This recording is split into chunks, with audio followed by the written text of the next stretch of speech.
السلام علیکم۔ اردو کہانی نگری میں خوش آمدید۔ میں سادگی سے دلہن بنی اس انسان کا انتظار کر رہی تھی جس نے آج مجھ سے نکاح کیا تھا۔ میرا یہ دوسرا نکاح تھا، اس لیے مکمل طور پر سادگی سے سر انجام پایا۔ نکاح کے وقت یہ طے کیا گیا کہ اس نے صرف میرے ساتھ ایک رات گزار کر دوسری صبح مجھے طلاق دے دینی ہے۔ میں تھوڑی خوفزدہ سی اس کا انتظار کر رہی تھی جب بھی کمرے سے باہر 3-4 قدموں کے چلنے کی آواز آنے لگی۔ مجھے تھوڑی حیرت سی ہوئی کیونکہ جس شخص نے مجھ سے نکاح کیا تھا اس کے مطابق تو اس کا دنیا میں اس کے علاوہ کوئی نہیں تھا، تو پھر یہ آنے والے کون لوگ تھے؟ میں چوکنا سی ہو کر بیٹھ گئی۔ تبھی کمرے کا دروازہ کھلا، ایک دم دھاڑ سے کھلا تھا۔ 3 عجیب سی شکل والی عورتیں مجھے گھور کر دیکھ رہی تھیں۔ پھر ایک میں دوسری سے کہا، اچھا تو اس سے نکاح کر بیٹھا ہے۔ آج میں اسے بتاتی ہوں کہ جن ذات سے نکاح کرنے کا کیا انجام ہوتا ہے۔ وہ تینوں خطرناک ارادوں سے میری طرف بڑھی تھیں۔ میں حیرت سے گنگ انہیں دیکھ رہی تھی، لیکن مجھ سے تو حلالہ کے طور پر میرے شوہر نے ایک انسان سے نکاح کروایا تھا، تو یہ عورتیں ایسے کیوں بول رہی تھیں؟ تبھی ایک دم سے ہاتھ سے اٹھا کر گھسیٹا اور مجھے کھینچ کر لے جانے لگی۔ میں ان تینوں سے اپنے آپ کو چھڑانے کی کوشش کر رہی تھی۔ وہ لوگ کھلے ہوئے دروازے سے مجھے پتہ نہیں کہاں لے کر جا رہی تھیں۔ وہ 3 عورتیں بلا شبہ بہت ظالم محسوس ہو رہی تھیں۔ تبھی ایک چنگھاڑتی مردانہ آواز ابھری تھی، رک جاؤ، یہ کیا کر رہی ہو تم لوگ؟ اگر تم نے اس عورت کو کہیں لے جانے کی کوشش کی تو تمہارا انجام بہت برا ہوگا۔ میں نے اس مردانہ آواز پر سر اٹھا کر دیکھا تو میرے سامنے وہی شخص کھڑا تھا جس نے مجھ سے حلالہ کے طور پر نکاح کیا تھا۔ میرا یہ نکاح مجھ سے میرے شوہر نے طلاق دینے کے بعد کروایا تھا۔ ہم دونوں اپنی زندگی بڑے خوشحال طریقے سے گزار رہے تھے۔ ویسے بھی یہ شادی ہماری پسند کی تھی۔ ہم دونوں بچپن سے ایک دوسرے سے محبت کرتے تھے۔ جب ہم جوان ہوئے تو یہ محبت عشق میں تبدیل ہو گئی۔ ہمارے خاندان کا کوئی ایسا فرد نہیں تھا جس کو ہماری محبت کے بارے میں معلوم نہ ہوتا۔ زین میرے ماموں کے بیٹے تھے۔ اتفاق سے میری امی کی شادی اسی محلے میں ہوئی تھی جس میں میری نانی رہتی تھیں۔ یوں میرا ددیال اور ننیال دونوں ہی قریب قریب تھے۔ ہم دونوں کا بچپن آپس میں کھیلتے کھیلتے گزرا اور پتہ ہی نہیں چلا کہ کب ہم ایک دوسرے سے پیار کر بیٹھے۔ بچپن میں جب ہم دونوں ساتھ ساتھ کھیلتے تو سب لوگ مذاق کرتے کہ ان دونوں کی تو ابھی سے ہی منگنی کر دیتے ہیں، ایسا نہ ہو ایک دوسرے سے پیار کے عشق میں بھاگ کر شادی کر لیں۔ سبھی کو پتہ تھا کہ میں زین کے بغیر نہیں رہ سکتی۔ اپنی ہر چھوٹی سے چھوٹی پریشانی اور خوشی میں سب سے پہلے زین کو شریک کرتی اور دوسری طرف زین بھی مجھ سے اپنی ہر بات شیئر کرتا۔ دیکھتے ہی دیکھتے بچپن کی محبت پروان چڑھنے لگی۔ جیسے ہی میں نے میٹرک کا امتحان پاس کیا، دونوں خاندان کی طرف سے دھوم دھام سے منگنی کی گئی۔ میرا اور زین کا رشتہ پہلے سے بھی زیادہ مضبوط ہو گیا۔ دونوں خاندانوں کی طرف سے یہ طے تھا کہ جیسے ہی زین کی نوکری لگ جائے گی، عالیہ اور زین کی شادی کر دی جائے گی۔ میں تو ان دنوں ہواؤں میں اڑ رہی تھی کیونکہ زین پورے خاندان میں سب سے خوبصورت لڑکا تھا۔ خاندان کی کئی لڑکیاں ایسی بھی تھیں جو چپکے چپکے زین کو پسند کرتی تھیں، لیکن میرے سامنے کسی کی ہمت نہیں تھی کہ حسن کو یہ کہہ سکتی کہ ہم آپ کو پسند کرتے ہیں، کیونکہ سب ہی جانتے تھے کہ میرا جھکاؤ زین کی طرف کس قدر ہے۔ زین کی خوش قسمتی تھی کہ جیسے ہی وہ تعلیم سے فارغ ہوا، اس کی نوکری ایک اچھی کمپنی میں لگ گئی۔ وہ اچھا خاصا کمانے لگ گیا تھا۔ میں نے بھی انٹر کر لیا تھا۔ اب دونوں جانب سے یہ فیصلہ ہوا کہ جلد ہی دونوں کی شادی کی تاریخ طے کر دی جائے۔ جیسے ہی ہماری شادی کا اعلان ہوا، میں نے اپنی ہر چیز خود سے خریدی۔ امی ابو تو ویسے ہی میرے لاڈ اٹھاتے نہ تھکتے تھے، اس لیے میں نے جس چیز پر انگلی رکھی وہی چیز امی ابو نے مجھے دلا دی۔ میں نے اپنی ہر چیز بڑے چاؤ بڑے من سے خریدی تھی۔ میں چاہتی تھی میرے جہیز میں کسی چیز کی کوئی کمی نہ ہو۔ ویسے بھی ہمارے خاندان لڑکی کی زیادہ قدر کی جاتی تھی۔ امی ابو کا میں نے کافی خرچہ کروایا تھا۔ شادی کے چکر میں بڑی شان سے رخصت ہو کر زین کے گھر آ گئی۔ سسرال میں میرا دھوم دھام سے استقبال کیا گیا، اور آخر کیوں نہ کرتے۔ میں زین کی پسند تھی، اس کی محبت تھی۔ ہم دونوں ایک دوسرے کو پا کر بے حد خوش تھے۔ جب میری شادی کو 1 مہینہ گزر گیا تو مامی نے مجھ سے کہا، کچھ میٹھا پکا کر کھلاؤ تاکہ تم بھی کچن کی ذمہ داریوں میں اپنا ہاتھ بٹا سکو۔ مجھے ان کی یہ بات سن کر بہت غصہ آیا، کیونکہ کچن میں کام کرنے سے میری جان نکلتی تھی۔ زین نے میرا موڈ دیکھا تو مجھے کہنے لگا کہ سارا کچن تم نے تھوڑی سنبھالنا ہوگا۔ آخر کو امی اور تانیہ بھی ہیں تمہارا ساتھ دینے کے لیے، اس لیے زیادہ ٹینشن نہ لو اور جو امی کہہ رہی ہیں اس پر عمل کرو۔ اس کے سمجھانے پر میں بعد النقاصہ بھڑک اٹھی اور کچن میں جا کر کھیر بنانے لگی۔ میری مامی نے اس سب میں میری کوئی ہیلپ نہ کی۔ جب زین نے دیکھا کہ میں کچن میں اکیلی ہی لگی ہوئی ہوں، کھیر بنا رہی ہوں، تو وہ میرے پاس آ کر کھڑا ہوا اور مجھے بتانے لگا کہ ایسے ایسے کھیر بناؤ۔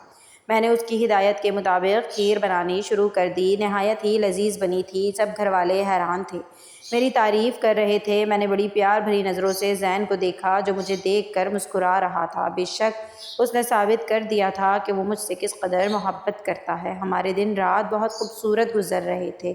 زین نے اپنی امی یعنی میری مامی کو کہہ دیا تھا کہ مجھے زیادہ کچن کا کام نہیں آتا، اسی لیے عالیہ کو کچن کا کام سکھا دیں۔ وہ اچھا خاصا کما رہا تھا اور گھر کے اخراجات میں ماموں کا خوب زیادہ ساتھ دے رہا تھا، اس لیے مجھے کوئی زیادہ تنگ نہیں کرتا تھا۔ دن ایسے گزر رہے تھے کہ پتہ ہی نہیں چلا اور میری شادی کو پورے 2 سال گزر گئے۔ ابھی تک ہمارا کوئی بچہ نہیں ہوا تھا۔ زین کو بچے بے حد پسند تھے۔ میں بھی چاہتی تھی کہ ایک بچہ ہمارا ہو جائے تاکہ ہماری شادی کا رشتہ مزید مضبوط ہو جائے، لیکن نہ جانے بچہ ہونے میں کیوں دیر ہو رہی تھی۔ اب مامی دبے دبے لفظوں میں مجھے کہتی کہ تم کسی ڈاکٹر کو کیوں نہیں دکھاتی ہو۔ ان کی بات سن کر میں انگاروں پر لوٹنے لگتی۔ کوئی مجھے کچھ بھی کہتا تو مجھے شدید غصہ آ جاتا۔ ایک تو ویسے ہی میں بچہ نہ ہونے کی وجہ سے پریشان تھی، تو دوسری طرف میرے سسرال والے بھی دھیرے دھیرے طعنے دینے لگ گئے تھے۔ گھر میں مجھے کوئی بچے کا طعنہ دیتا تو جب شام کو زین نوکری سے لوٹتا تو میں اس سے کہتی کہ اپنے گھر والوں کو سمجھاؤ مجھے کوئی یہاں تنگ نہ کرے کسی بھی بات پر۔ زین میری بات سن کر خاموش ہو جاتا۔ ایسے کرتے کرتے 4 سال کا عرصہ گزر گیا۔ اب تو میں پریشان رہنے لگی تھی۔ میں نے ڈاکٹر کو چیک اپ کروایا۔ پلیز ان ڈاکٹرز کا کہنا تھا کہ اب کے اندر کوئی مسئلہ نہیں ہے، آپ اپنے شوہر کا چیک اپ کروائیں۔ جب میں نے یہ بات ذہن کو کہی تو وہ غصہ ہو گیا اور اس نے صاف انکار کر دیا کہ وہ کسی ڈاکٹر کے پاس نہیں جائے گا۔ اسی بات کو لے کر ہماری دن رات لڑائیاں ہونے لگیں۔ تبھی مجھے میرے ایک کزن نے بتایا کہ زین کو اس نے ایک لڑکی کے ساتھ شاپنگ مال میں دیکھا ہے۔ یہ بات سن کر تو جیسے میرے دل کو پتنگے لگ گئے۔ جیسے ہی زین گھر پر آیا تو میں نے اس سے بے تحاشا لڑائی شروع کر دی۔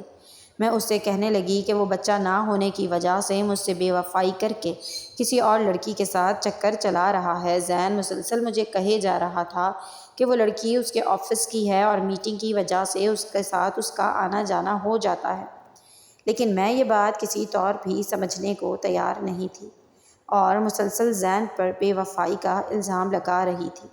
پھر میں اس سے ناراض ہو کر امی کے گھر چلی گئی۔ وہاں رہتے ہوئے مجھے کافی دن ہو گئے۔ پھر ایک دن زین آیا اور مجھے منا کر اپنے ساتھ لے گیا۔ پھر ایک دن جب میں اپنی دوست کے ساتھ بازار گئی تو وہاں بنے ہوئے ایک ہوٹل میں مجھے زین نظر آیا جو ایک لڑکی کے ساتھ بیٹھا کھانا کھا رہا تھا۔ میں نے دکھی نظروں سے اسے دیکھا اور چپ چاپ واپس گھر آ گئی۔ میرے دل میں آگ لگی ہوئی تھی۔ میرا بس نہیں چل رہا تھا کہ میں زین کا خون کر دوں۔ جیسے ہی زین گھر آیا تو میں نے اس کے ساتھ بہت زیادہ لڑائی کی۔ لڑائی بڑھتے بڑھتے یہاں تک پہنچ گئی کہ میں اس سے طلاق مانگنے لگی۔ میں غصے میں تھی، وہ بھی شدید غصے میں تھا۔ اس نے غصے کی حالت میں مجھے طلاق دے دی۔ سارے گھر والے جمع ہو چکے تھے۔ آج اس نے میری محبت کو ذلیل و رسوا کر کے رکھ دیا تھا۔ وہ مجھے بار بار یہ سمجھا رہا تھا کہ اس لڑکی کو بھوک لگی تھی، اس وجہ سے وہ بھی اس کے ساتھ وہاں کھانا کھانے بیٹھ گیا تھا، لیکن وہ لڑکی شادی شدہ تھی اور اس لڑکے کے ساتھ اس کا کوئی چکر نہیں تھا، لیکن مجھے پورا یقین تھا کہ وہ ضرور جھوٹ بول رہا ہے اور اس لڑکی سے دوسری شادی کے چکر میں ہے۔ آخر کار ہم دونوں کی طلاق ہو گئی۔ میں روتی دھوتی اپنے گھر آ گئی۔ وہ محبت جس پر مجھے بچپن سے ناز تھا اور آج اس محبت نے میرا منہ کالا کر دیا تھا۔ طلاق کا دھبا میرے منہ پر لگا دیا تھا۔ بمشکل میں نے اپنی عدت پوری کی۔ میری عدت پوری ہو چکی تھی۔ ایک دن میری امی مجھے کہنے لگیں چلو باہر چلتے ہیں، کہیں تھوڑی بہت چیزیں خریدنی ہیں۔ میں بہت اداس رہنے لگی تھی۔ زین کی بے وفائی کا مجھ پر بہت زیادہ گہرا اثر پڑا تھا۔ امی کے بے حد اصرار کرنے پر میں ان کے ساتھ بازار چلی گئی۔ میں یوں ہی بازار میں کھڑی یہاں وہاں نظر گھما رہی تھی، تبھی میری نظر اس لڑکی پر پڑی جو اس دن مجھے زین کے ساتھ ہوٹل میں نظر آئی تھی۔ مجھے اچھی طرح یاد تھا کہ یہ لڑکی وہی تھی، اس کے ساتھ ایک چھوٹا سا بچہ بھی تھا۔ پتہ نہیں میرے دل میں کیا آیا کہ میں اس لڑکی کے پاس گئی اور اس سے پوچھنے لگی کہ یہ بچہ آپ کا ہے؟ تو وہ مسکرا کر مجھے کہنے لگی ہاں یہ میرا بچہ ہے، لیکن آپ کیوں پوچھ رہی ہیں؟ میں نے اس سے پوچھا کہ زین انصاری کے ساتھ آپ آفس میں کام کرتی ہیں؟ وہ کہنے لگی ہاں میں زین کے ساتھ آفس میں کام کرتی ہوں۔ زین بہت اچھے انسان ہیں، وہ اپنے ساتھی خواتین ورکر کو بہت عزت دیتے ہیں۔ وہ کافی دفعہ میرے شوہر سے بھی ملاقات کر چکے ہیں۔ پھر مجھے دیکھ کر چونک کر پوچھنے لگی کہ آپ زین انصاری کو کیسے جانتی ہیں؟ کیا آپ ان کی کچھ لگتی ہیں؟ میں اس کی باتوں کا کوئی بھی جواب دیے بنا واپس پلٹ آئی۔ مجھے شدید چکر آ رہے تھے۔ اس کا مطلب تھا کہ میں نے زین پر جھوٹا الزام لگایا تھا۔ سچ میں مجھے دھوکہ ہوا تھا۔ زین سچ کہہ رہا تھا، وہ میرے ساتھ بے وفائی نہیں کر رہا تھا، بلکہ اس دن وہ جو کچھ بھی کہہ رہا تھا وہ بالکل ٹھیک تھا۔ اب میں دن رات روتی اور زین کو یاد کرتی رہتی۔ جب ایک دن مجھے پتہ چلا کہ زین بھی شدید صدمے سے گزر رہا ہے۔ ایک دن اس نے اپنے آپ کو ختم کرنے کے لیے نیند کی گولیاں ڈھیروں مقدار میں کھانے کی کوشش کی تھی۔ اب ہم دونوں ہی اپنی اپنی جگہ پچھتا رہے تھے۔ میرا بس نہیں چل رہا تھا کہ میں اڑ کر زین کے پاس پہنچ جاؤں۔ پھر میں نے چھپ کر اسے ایک میسج کیا اور ایک ایسے مقام پر بلایا جہاں پر کوئی زیادہ آتا جاتا نہیں تھا۔ میں گھر والوں کو اس بات کی بھنک بھی نہیں لگنے دینا چاہتی تھی کہ میں زین سے ملاقات کرنے جا رہی ہوں۔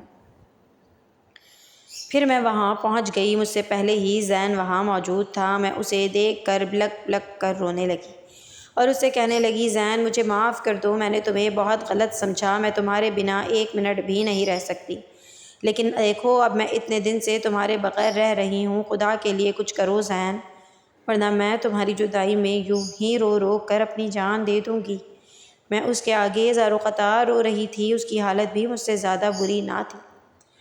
وہ مجھے یوں روتے دیکھ کر خود بھی آنسو بہانے لگا اور مجھے کہنے لگا کہ دنیا میں سب سے زیادہ میں نے تم سے پیار کیا، تم نے سب کے سامنے مجھ پر بے وفائی کا الزام لگا دیا، تم بچہ نہ ہونے کی وجہ سے شدید قسم کے ڈپریشن کا شکار تھیں اور اس کی ڈپریشن کی وجہ سے تم نے مجھ پر الٹے سیدھے الزامات لگا کر مجھ سے لڑائیاں کرنا شروع کر دیں۔ آخر میں بھی انسان ہوں، غصے کی حالت میں تمہیں طلاق دے بیٹھا، لیکن اب میں بھی تو پچھتا رہا ہوں، بتاؤ میں کیا کروں؟ اب تو شاید زندگی بھر ہم دوبارہ کبھی نہ مل سکیں۔ اس کی یہ بات سن کر میرا دل دہل گیا۔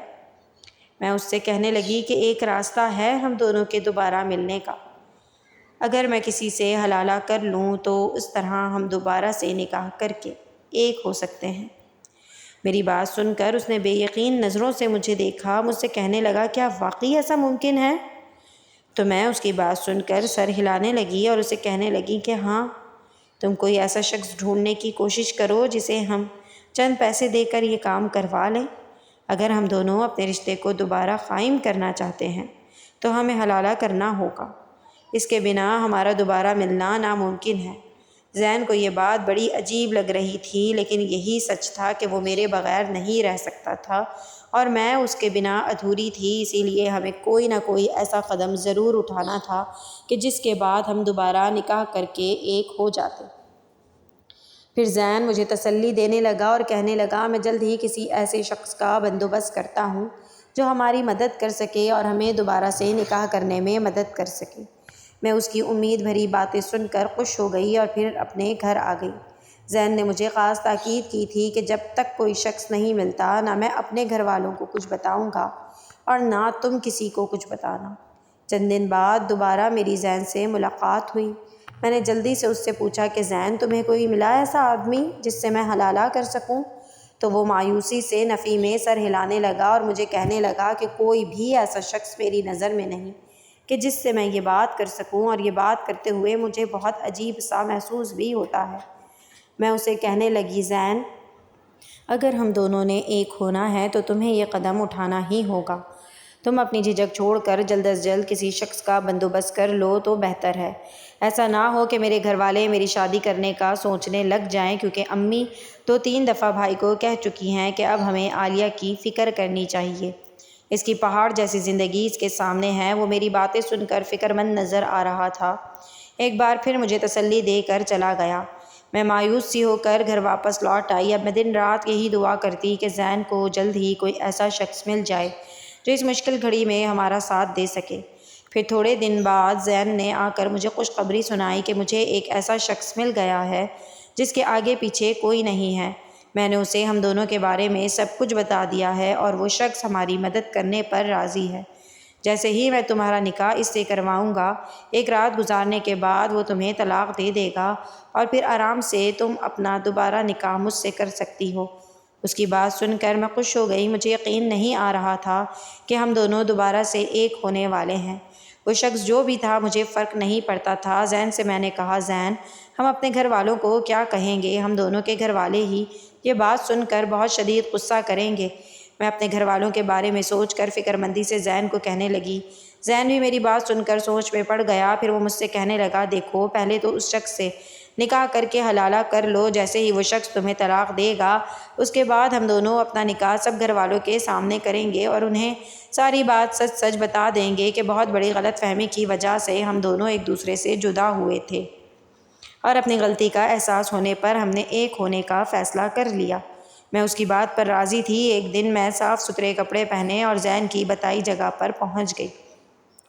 وہاں زین کے ساتھ وہی شخص کھڑا ہوا نظر آیا جس شخص نے میرے ساتھ حلالہ کرنا تھا۔ لمبے سے قد کا آدمی تھا، کالی گہری آنکھوں سے چپ چاپ مجھے دیکھنے لگا۔ میں اس کی نظروں سے گھبرا کر سر جھکا کر رہ گئی۔ زین مجھے کہنے لگا کہ نیہان نے ہمارا ساتھ دینے کا فیصلہ کر لیا ہے۔ میں نے اسے راضی کر لیا ہے کہ وہ تم سے نکاح کرے گا اور نکاح کے اگلے دن تمہیں طلاق دے کر فارغ کر دے گا۔